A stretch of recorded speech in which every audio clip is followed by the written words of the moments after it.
Welcome to Pimpy's Investment Chat, where we keep investment talk simple. And here's your host, Pimpy. What is going on out there, peeps? All right, let's get back to Iraq, shall we? A couple of good things happening that should be highlighted. Again, Iraq talking about the economy, which is great for those people who are invested into the stock market. We're talking about potential outstanding growth in the Iraq market. So let's go ahead and cover some of the news and plus another post that you guys sent to me that I will address real quick, all right? Let's get into this. Look, every time social media asks you to do a no makeup day, you don't have to respond. Really, you don't have to respond. Before we get started, do me a favor, hit the thumbs up button. If you're not a subscriber, please do so, because when you do, it helps out the channel, and I certainly do appreciate it. All right, first things first, when you guys send me this, so let's go ahead and go over this, okay? So this comes from 589 Bull, whatever. One thing I'm noticing is these people use a lot of terms, a lot of initials, and they have no idea what the hell they're for. So let's go ahead and get these things straightened out. SDRs have always been on the CBI website. Cool. So has gold. So have banks. So has the IQD. Okay, so what's your point? The real question is, why now? Why all at once? What do you mean, why now? Why all at once? It's the Central Bank of Iraq's website. And on there, you're going to see reports that include information about the SDRs, information about the bank, especially information about the IQD.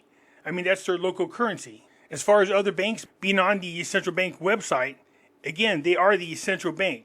So when it comes to rules, regulations, and information about other banks, it's going to be on their website. So I'm not sure where you're going with this. SDRs are suddenly grouped with gold and dollar pairs. What the hell does that mean? SDRs are suddenly grouped with gold and dollar pairs? No, they don't do that. When talking about the assets within a central bank, they will mention SDRs, gold, and dollars together, but they're not being paired up for anything. So for those of you who don't know what SDRs are, it's not a currency. A lot of people keep mistaking this as some kind of special currency, but it's not. IMF members use the SDRs as known for special drawing rights. You can exchange them for available currencies from other nation members.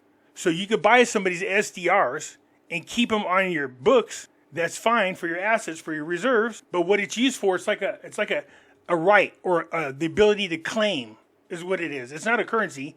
You can claim other currencies. You negotiate with the country about your SDRs that you purchase, what the terms are, or when you sell them, what the terms are. But the SDRs are not a currency. Special drawing rights. It's good whenever you're trying to build liquidity. It's also good when it sits on your foreign reserves, even though it's not a currency.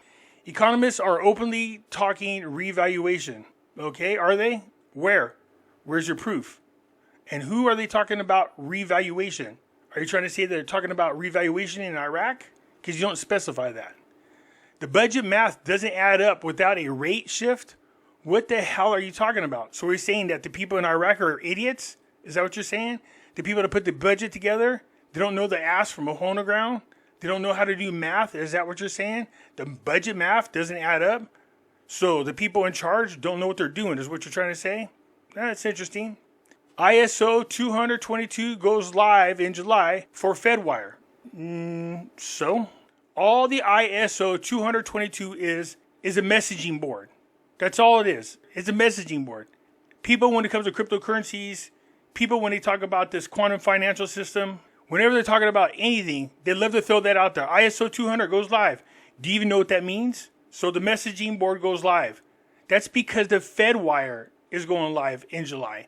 The Fedwire is another way to transfer money. So it better have an ISO 222 involved with it, which is a messaging board. That's all it is. That's no big deal. Iraq is updating SDR reference rate in sync with FX bulletins. No, they're not. Not at all. Iraq is not updating any SDR reference rates at the moment. So I'm not sure where we're getting that from. This isn't about presence of SDRs. I should hope not, because what's the big deal? It's about timing, context, and convergence. It's not the ingredients. It's the recipe that's finally cooking. None of that made sense. This whole post makes no sense whatsoever. None whatsoever. You're not explaining in detail what these mean. What's the big deal about the SDRs? Okay, economists are talking about revaluation of what? The budget math doesn't add up? Where the hell did you get that from? So who are you saying? That what? That the Iraqi people in charge of the budget are stupid? ISO2022 goes live in July for Fedwire. Okay. What's the significance of that? You don't say. Iraq is updating SDR reference rates in sync with FX bulletins. No, they're not. Where did you get that information at? It's baloney. That's fine that SDRs have been on the CBI website and gold and banks and the Iraqi dinar. That shouldn't be unusual. You shouldn't be surprised or think this means anything. I mean, they are the central bank of Iraq. They keep track of this shit. Anyways, the post means nothing, you guys. It's just a bunch of mumbly-jumbly to make themselves look impressive, but they're not really saying anything. The central bank trilogy restrains the parallel market, historic declines of the dollar for the first time since 2022. Of course, you're going to see declines in the US dollar because of the trade wars that are going on, but I wouldn't get too excited about it at the moment because Trump isn't going to let this shit drag out very long. As a matter of fact, China is crashing so hard right now that the people are about to rise up against Xi. That's what they're talking about doing and ousting him. They're tired of the Communist Party. They're tired of Xi's leadership. Companies are folding like hotcakes. More than 20 banks have closed. I mean, they're up shit's creek. They need the United States. So, of course, the article is going on talking about how the dollar did decline against the Iraqi dinar. That's a good thing.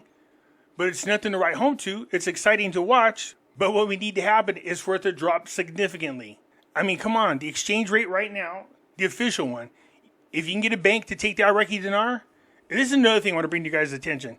If you try to sell your Iraqi dinar back, you don't want to go to like Safe Dinar and you don't want to go to places like, the Exchange of America. If you can find a bank, they'll do it at the current rate. They'll exchange your dinars, 1,320 of them, for $1. There's no fees in the bank. It's going to be exactly what the exchange rate is.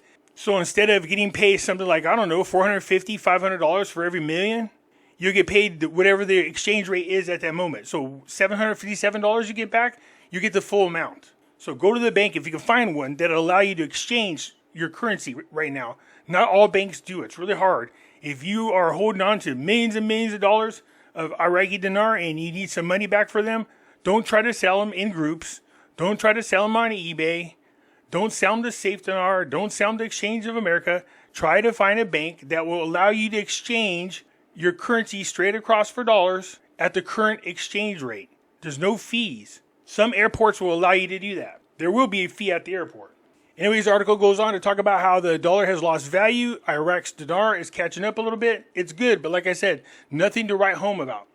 So you can see right here, Saleh pointed out that travelers are able to obtain the dollar at the official price of 1,320 dinars per dollar through electronic payment cards, in addition to the possibility of obtaining 3,000 in cash per month through official ports at airports, which significantly reduce their refuge in the black market. So, something to think about. So while this is going on, the Iraqi dinar is stronger. This gives them more purchasing power, gives them a little bit more wiggle room. And you can see the people over there are exchanging actually the dollars that they have, and they're buying gold because the gold is holding more value. Smart move. So the politicians in Iraq are proposing that al-Sudani invite Trump to attend the Baghdad summit. You're not going to get Trump there, but you could definitely get a representative there. So the more I read about the Iraqi dinar, the more I read about the reforms taking place in the Iraqi banking system, the more I'm convinced that they're absolutely positively not going to switch into a paper currency. No more banknotes. I think they want to eliminate it altogether. Everything points in that direction. They're going to go to a central bank digital currency. And this is happening all around the world. We keep wanting to avoid it. Let's hope that the Iraqi people are aware of what's going on. They rise up and demand the banknotes because you do not want the central bank digital currency. Now, this is what I spoke about when Trump got elected and Iraq al-Sudani spoke to Trump right away. What did I say? Most likely what Trump's talking to al-Sudani about is he's in a pivotal position. He's going to want to use al-Sudani to do what? To be the go-between, the liaison between him and the other countries. Didn't I say he was going to use al-Sudani for that? That's what they're talking about. Look at this. The most important goal in the Baghdad summit. Arab agrees on Iraq's role in resolving intersections. So what is the role of Iraq in resolving problems with the Arab nations? I should say the Middle East, period. And that's what this article is about. defining what Iraq's role is going to be in resolving issues that pop up in the Middle East. So al-Sudani is going to be a bigwig. I think Trump saw the writing on the wall. It was a smart pick, and he knew that al-Sudani was going to be a key figure in the region over there. So it was my opinion that Trump was going to use al-Sudani as his go-between. And that's exactly what's going to happen. So yes, the Iraqi dinar did pick up some value against the US dollar. It shouldn't be surprised. There's a trade war going on. I do like the fact that the Iraqi people are smart and they're trading in their US dollars and buying gold because it's a store of value. It holds its value. Good move. But that post by 586 bullshit, yeah, that's nothing. It just sounds fancy, but it's really saying nothing. Saying nothing at all. Anyways, I look forward to your questions, and I get back at you later. I'm out.